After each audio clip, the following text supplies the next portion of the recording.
Hello, everyone. Welcome to another episode of the Angriest Man in Orlando. I am coming to you tonight from an undisclosed location, actually in the middle of a move. So, this is not going to look like your normal episode. I'm actually standing and holding a pulpit. So, like the preacher says, let's talk. So, we'll give it a few minutes for live. Do want to apologize about Thursday. The Two Men in a Room episode did not happen. We were both off our schedules, so we never want to put out bad content. So we decided it was best for everyone if we just cancel that show, come back this Thursday, and do it even better. So we'll be back this Thursday on the Two Men in a Room channel, and we will discuss everything that happened. So for tonight's wonderful show, which we'll give a few more minutes, see if anybody wants to join us live. It was a long weekend for me. Like I said, in the middle of a move, I still travel and work in Orlando, so I am still considered the angriest man in Orlando. Uh, I just might have moved. I won't discuss where at the current time, just until everything gets situated, and then we'll discuss that a little later, how it was, how it went. But it's been a long weekend. Hoping everyone had a good Labor Day weekend. Hope everyone had time to recuperate from the parties, the drinking, the pool time, all that good stuff. And if you had to go to work today, well, I'm sure it was a slow day because everyone is just getting back into the whole back to work drive. It's a short week, and then you get another weekend to recuperate. So I hope everyone can make it through and do your best and go with that. All right, so we're gonna get into stuff. It's gonna be a short show tonight. Um, just because there was so much going on over the weekend that it was really crazy. A lot of stuff. So I took a line from something I heard this weekend and using it for the show title, "You're in the Magic Show, Baby." And what it refers to is we seem to be in this magic show, okay? There is a magician. He is doing some stuff, and there's some illusions going on right now that are like, you can't believe this is happening. So you want to watch, you want to see more, you want to know what's going on. But is it taking away from what is really going on? So, one of the crazy stories, I don't have the picture of it, and I wish I did, was two straight girls, we're gonna say, because they were young. They were probably in their early 20s. Were on Twitter or Instagram. It was a photo they put out. They put some, I guess, dildos in their pants and were pretending to be trans women. And apparently that pissed off the trans women community and most of the other trans community. And so there's an interesting argument to be had. If trans women are women, then women who are pretending to be trans women would be women, wouldn't they? Why are they complaining that they're not really women? That was the argument. Like I said, a lot of crazy stuff going on this weekend. So would you consider them men because they have penises in their pants? I don't know why or how the argument was going on, but that was the argument on there. It's on X. Just go look it up. I don't have the photo. I should have saved it. But yeah, that's an argument now in the trans community. Can a woman be a man being a woman. It's a sort of Victor Victoria question. That was an actual movie. Julie Andrews, go see it if you haven't. Can a woman be a man being a woman? And would that mean that's a woman? So if trans women are women, then aren't women pretending to be trans women women? See, this is where everything starts going crazy. Because it's crazy. It's a crazy freaking argument, okay? But this argument is being had, and both sides are expressing themselves.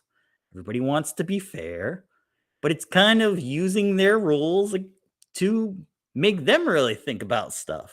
And so it's a really fascinating way to do this. So if you say a woman pretending to be a man, pretending to be a woman, is just not real or fake, then a man pretending to be a woman would technically be fake, right? That's a head scratcher right there. That is a head scratcher. So that argument was going on out there. Not really sure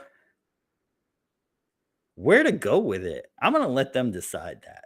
So, other stuff going on. Sad news to report. 6 hostages that were being held by Hamas were executed this weekend. Another crazy thing that is kind of takes your view off the ball. It really starts to become a point where doing things like that, executing people, takes you away from the table of peace. And if you want a two-state solution and you want peace, which is now getting harder and harder to do, this is not the way to do it. One of those hostages was American. So I would say America has full reason to now engage with Hamas and get any other American hostages out of there. Certainly, you want to try to free all of them. But this is certainly not a good thing for Hamas, but more so the Palestinian people. Again, these people who are putting out this war, it's mainly 10% of the people. Okay, if you go to Gaza City, or you go to Jerusalem, or you go to Bethlehem, you go to cities and you go talk to people walking around on the street and you say, listen, what is the most important thing of your life today? They're going to say staying alive. Okay, what's the second most important thing? Getting my family food. What's the third most important thing? Making sure my family survives. These are the things people are worrying about who are walking around the street. They worry about their area, the city. Is their family safe? Are they safe? Can they get to work? Can their family get to work and school? Can they make it home for a meal? That is what people are thinking on the streets, okay? People in governments, people in higher echelons will say, people in higher places in religion, those are the people who are saying, yes, the other ones shouldn't be here. Yes, we need to exterminate them. Yes, we need to take our land back. Those are the ones that are doing it. Those are the people, the ones who have basically too much time on their hands. Because if you're running a country, your main focus is to build your country and build it better. Okay? Reinforce everything, make sure it's bigger, safer, and better for your people. Okay? For the ones who are just zealots, want to wipe everybody else off the planet, I honestly think you have too much time on your hand. You really do. I know you're believing this, that it's so much better without them there. But at time where people are just trying to live right now because there is so much chaos in the world right now. And it's away and it's near. And I think people are just not even really tuning into stuff, which is the illusion. The illusion is it won't affect me. The illusion is I just need to keep my family safe. I just need to be safe and I will make it through all this. That is the illusion. Because if you are there in Tel Aviv and you think it's not going to affect you because you're just living your life, it's going to affect you. There could be a missile coming in, there could be a car bomb going off, there could be some type of violence going on. And the same thing is New York City, Philadelphia, Los Angeles. What is it? Denver, Colorado, Chicago. This type of violence, zealot violence, because I don't even want to say it's religious based or it's racially based. It's a little bit of everything. So I think it's best to refer to it as zealot violence. It's people who believe that doing the violence will make things better. That's what it basically comes down to.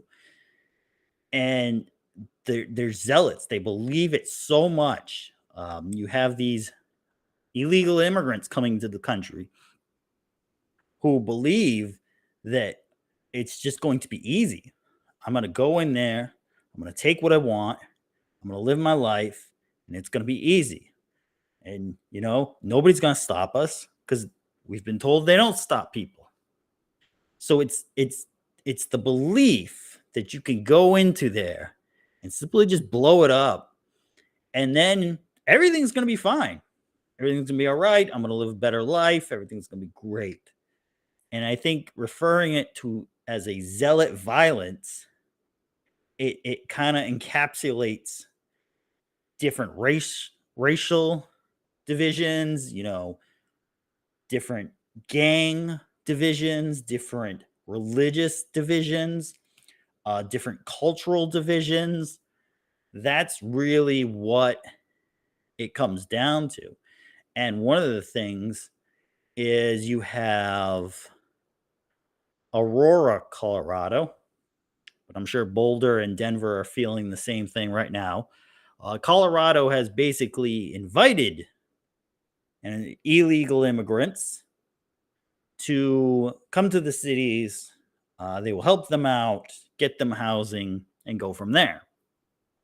So in Aurora, one of the housing units that I guess was being used for this has been taken over by a Venezuelan gang. I believe, do I have the name? It's something like Tren de Guerra. Hope I'm saying that right. This gang has taken over an apartment complex. And it's been a couple weeks from what I hear. A city council member decided to make a video stating what had happened.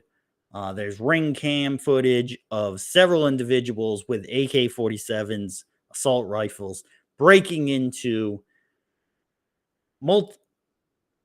I'll say one apartment, but I've heard multiple apartments, and they have basically just taken over. The city, as far as I could tell, has not really addressed it. The governor of Colorado has come out and said that this is just false. This is not happening. They do not have this problem in Colorado. And the video speaks for itself. So how is it going to be solved? Do you think they're going to send in the National Guard? Do you think they're going to send in the Army? Well, no, they didn't. They didn't send in any of those. In fact, word is now coming out from Chicago that the same thing is happening there with an apartment complex. I have not gotten the name of the complex or if it's the same gang members, but apparently, monkey see, monkey do. They saw it worked in Aurora. They decided to do it in Chicago, and it just leads you to believe: are they going to do it in more cities? Is New York the next one? Is Los Angeles? Is San Francisco? Are any of those going to happen? It's tough to say. I don't know, but have no fear, citizens. Someone has stepped up to take them on. And in just a minute, I will show you who actually did that. And I swear, this is just the craziness of the entire weekend. So,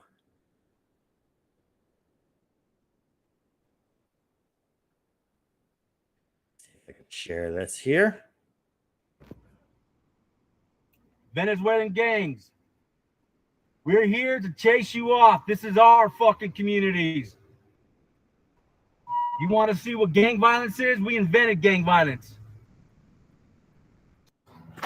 Came down here to the Lowry Apartments, rented the Big Mod. For sure, Big Mod 29. Y'all know what it is? Yeah, we down here for the same reasons. Right here. Dallas and 12th. The Lowry Apartments, we're down here to chase these Venezuelans off.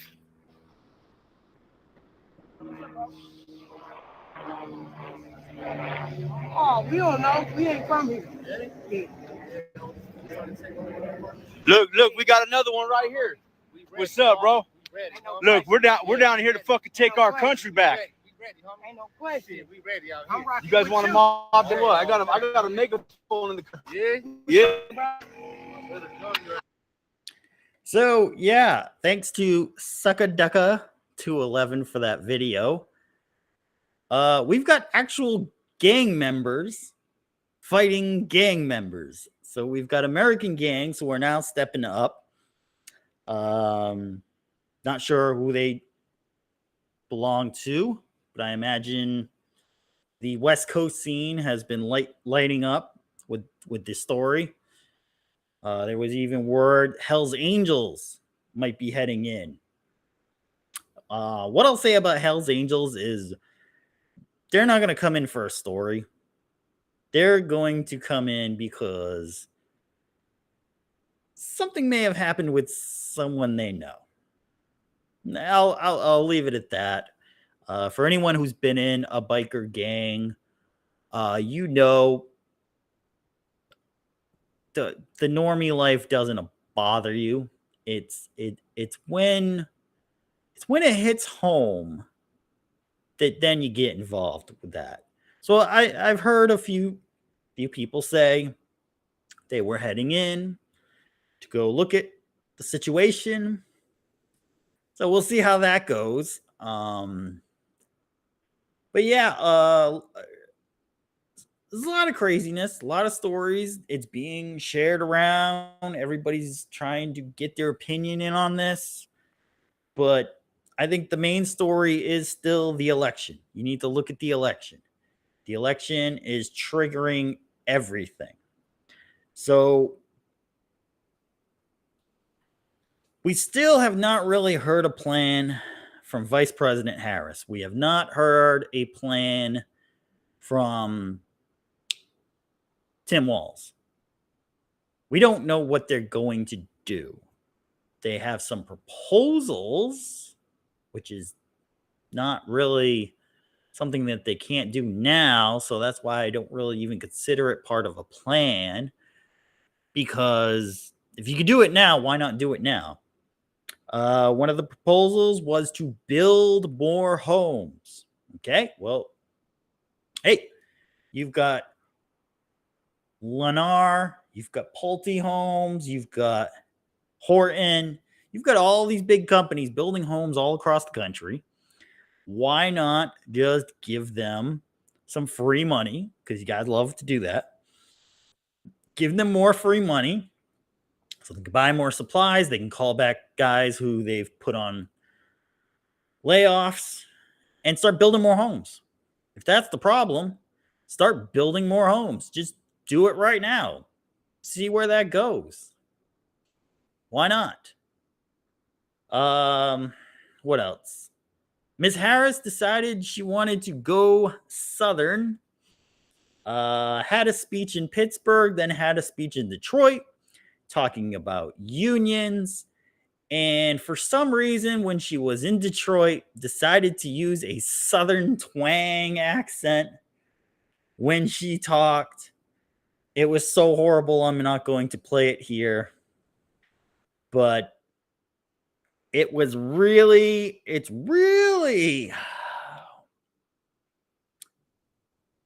some people called it Southern blackface even, which is, I think, what people should be looking at right now. Okay, this is someone they are trying to put in to sit there for 4 years as a placeholder and could go absolutely terrible. Mary J gives us great comment here. You don't hire someone who did nothing for 3.5 years.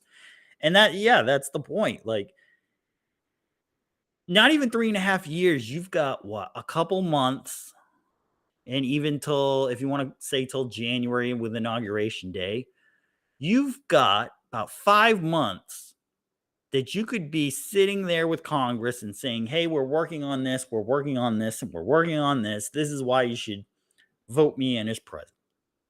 But no, they'd rather be at the Minnesota State Fair. They'd rather be in Detroit talking to union workers, which I've heard probably 60% of the union workers are no longer on the Democratic side. They see the layoffs. They see the chaos that's happening with the EV push. A lot of batteries are just sitting around now. A lot of vehicles are just sitting around now. And even engine plants are starting to shut down for vacation. And there's a possibility that Chrysler may be sold to the Chinese. So yeah, I don't think union workers are as on board as everyone thought they were. So it's probably not a great thing to just keep going back to them, thinking they're going to change it all. So it's down to Harris versus Trump. And next Tuesday will be their first debate. And I will actually be doing a watch party next weekend. Next Tuesday, I should say, next week, when it is live. So we'll be doing that. So that'll be a great little surprise for everyone. You can tune in, drop your comments, let me know how you feel. I'm going to try to have most of it up here on the screen here, and be able to watch it together. So if if you're in the middle of nowhere and you don't have access to an antenna, you can just watch it through your internet on here. And we'll do that. Because that is really what is going to become the trick that the magician's trying to do. The magician is trying to keep the institutions still in place with everything that's going on, because it's helping everybody that it's already helping. People are still getting rich, still having their cake and eating it. And nobody wants that to stop. There's a great interview on a channel called Modern Wisdom with Eric Weinstein. And Eric Weinstein would never, probably ever, agree on anything. But he's a very smart man. He makes you think, and even makes me think a little sometimes. But I would definitely say go watch that interview. The channel is called Modern Wisdom. It came out yesterday, so it should be fairly fresh at the top of the channel. It's a 3-hour interview, so put your time into it, but it's very good. And he goes into that there is this illusion, there's this magic show. He's the one I actually took it from. That you're seeing all these other pop-up stories. You should be watching this, you should be watching that, you should be into that. Oh, great. Football season's coming up. Everyone get into that. Oh, great. Nikki Bella is arguing with her boyfriend. Get into that. Oh, great. Taylor Swift's there. Get into that. Oh, Beyonce might show up. Get into that. Let's discuss that. They want you discussing all this other stuff. So you completely forget, hey, there's a presidential race that could really change everything for the next 4 years. So think about what's really going on behind the scenes. And I'll leave you with this last thing because we're going to wrap up pretty quickly. The economy is, depending on who you're talking to, either suddenly struggling or going right on track. So the PCI number, Price Consumer Index number, came out, which is basically all your prices without food and I believe fuel, gas, I believe, or something in there, because those two are very volatile. They both affect each other, really. So it only went up 0.2% year over year to a 2.5% marker. So you're basically saying is your inflation is only 2.5% from last year. Your prices went up 2.5%. So what you're saying is prices are still going up. But what they're saying is, no, the inflation is coming down. It's getting closer to our mark of 2%, which is where we want it, which is when we can kind of even everything out and move into a better position to keep the economy moving. Okay? So let's break that down. First, what keeps the economy moving? Buying and selling goods. We're not a manufacturing country so much anymore. We're more of a consumer country. We consume goods, we bring in tourism, we bring in, lots of money from outside, and that's what keeps the engine running. It's about 60% of the economy or so. So, if people are spending, money's coming in, you're seeing more revenue at companies, things are going great, wonderful. What does that mean? Well, if people are spending, we can raise prices on stuff. Awesome, great. So once you raise the prices, now people are spending more money to get that same item. So therefore, you have more revenue, but you only sold the same amount of items. If I've got 5 watermelons and I'm selling them for $10, but I got 12 people that want them, I could sell them for 15 now. So now I'm making what? $75 instead of the 50. So it looks like I'm selling more, I'm making more money. That's great. Okay. What happens if next week only 8 people came back? Well, I could still sell my 5 watermelons. Great. Next week, 5 people come in. I could still sell my 5 watermelons. I'm still making that $75. All is good. The economy is great. It's wonderful. Now the next week, 3 people show up. Well, now I'm not getting my $75. So I got 2 bad watermelons and I've only got $45 this week. Well, I got to let everybody know it's looking a little shaky. We're not sure if people are going to come back and buy. Okay, next week, 3 people come back again. Uh-oh, this is not good. What do I have to do? Well, now I got to raise the price of a watermelon to $25. Okay, so the next week, those 3 people came back. I made my $75 still. Great. Looks like we're doing awesome again. Next week, 3 people show up again. 75. Next week, 4 people show up. Holy cow, I made $100 that week. I'm making even more money than I did 6 months ago. Holy cow. The economy must be doing really good then. That's the illusion that's being put out there right now. That's the illusion that's being put out right now. A lot of places are still saying, hey, we're making some money, we're doing okay. But it's only because they've raised the prices so much that less people are buying it. So the economy is struggling. So the powers that be, I'm going to call them, are actually propping up the government. Propping up the government, propping up the economy, propping up society. But in the part of the economy and the government, they're making the government look good. You see your numbers going up.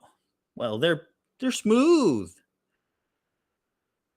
by simply just handing out money. There's a lot of states and the government handing out programs to buy homes, to get rid of student loan, get rid of medical debt, get rid of all kinds of stuff. You need more food, you need clothing allowances. We're going to give you this. And it's keeping the economy steady, at least in the eyes of the government economic bodies. But I think this is only going to be until election time. And here's why. If Donald Trump wins, the powers that be don't want him in there. They know he's going to ruin everything. He's going to ruin everything. A lot of the institutions will go down, and we can't have that because we need to make our money. So what they will do is they will just bomb the economy. Just pull all the free money out. Once the economy realizes there's no more free money, and there's a lot more people losing jobs, and everything's in a free fall, it's going to look like crap. You're going to have your recession, even though I believe it's still already started, but you will definitely see the recession at that very point. So, why would they do that? Why would they destroy the economy? They're going to hurt everybody. Well, here's why. Got to think long term. If Trump has a horrible first year, maybe salvages it the second year and then goes third, maybe starts getting really great in the last year before the election, he can't run again in 28. They will still run the commercials, run the ads, run all the stuff that, remember Trump's first year? It was terrible. Was your life good when Trump got in? It's hopefully not better now. And they'll put their candidate out there as a savior to change it all and make it better, and everything will be better. Even though things will probably be on a better track by then. They'll make it as that was the destructive power of Trump. And you certainly don't want his new guy coming in doing the same thing.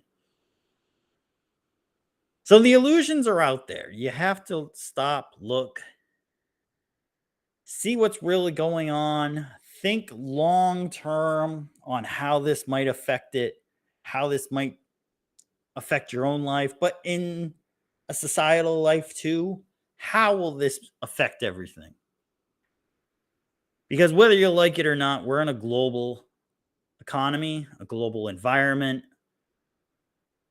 Everything hits everything. If there's a collapse around the world, it's going to hit us.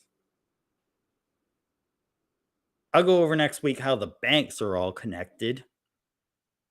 And then that'll be really fun to go over.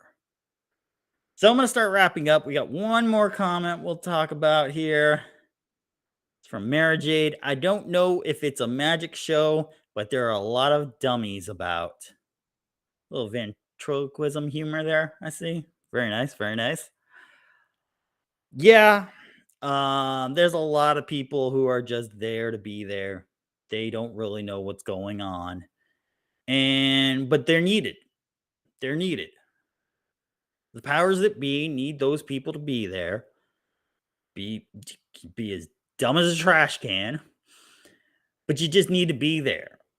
They'll get them through the hurdle. I was gonna say but they'll get them through the hurdle. I'm not the powers that be. They'll get them through the hurdles. They'll get them past the finish line, and they will make sure everything stays running the way they want it to be.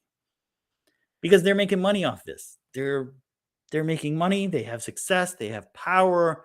They have illustrious titles that makes them feel good. That's what they think about when they go to sleep at night. And nobody wants to give that up. If you get promoted to senior manager or vice president or whatever, you don't want to give that up ever. You love it. It's great. There are very few people that would actually ever give that up. So that's what's fueling it. They don't want to lose power and money. So they just need people there to fill spots and make it look like everything's going fine. And that's the illusion. That's the magic of it all. Don't worry. Everything's fine. There's a president. There's a vice president. Everything looks good. Ta-da! All right, everyone. Thank you for tuning in, listening to my rambling self. A little disheveled simply because all of that going on. So join me on Thursday night for the 2 Men in a Room show. We'll be back for that. And then next Tuesday, we will be doing a watch along with the Trump-Harris debate. And we'll set that up for the start time. I'll jump on about 10 minutes before the start time if it's 8 o'clock. If it's a 9 o'clock start, I'll jump on a little after 8 and I'll just go long for everyone.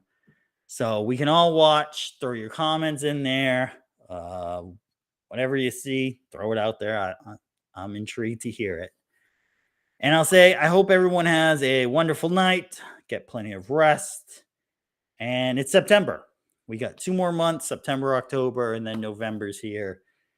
And we see all the fun. All right, everyone. Have a great, great night. I'll see you soon. And as always, stay angry.